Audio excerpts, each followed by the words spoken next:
Napansin mo bang may parang panlalabo o pagkakaroon ng puting spot sa mata ng manok mo? Alamin kung paano ito maaayos. Maaaring dulot ito ng kakulangan sa bitamina A o impeksyon sa mata.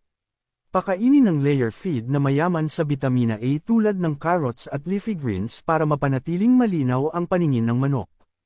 Linisin ang mata gamit ang maligamgam na tubig at sterile gauze para matanggal ang anumang dumi o irritant na maaaring nagdudulot ng problema sa paningin. Maglagay ng antibiotic eye drops o coconut oil sa mata para mabawasan ang iritasyon at mapabilis ang paggaling.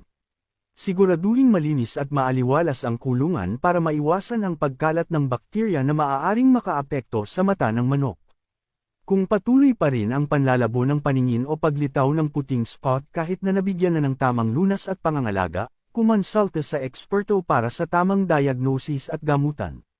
Bigyan ng sapat na nutrisyon at tamang pangangalaga ang mga manok mo para mapanatiling malinaw at malusog ang kanilang paningin.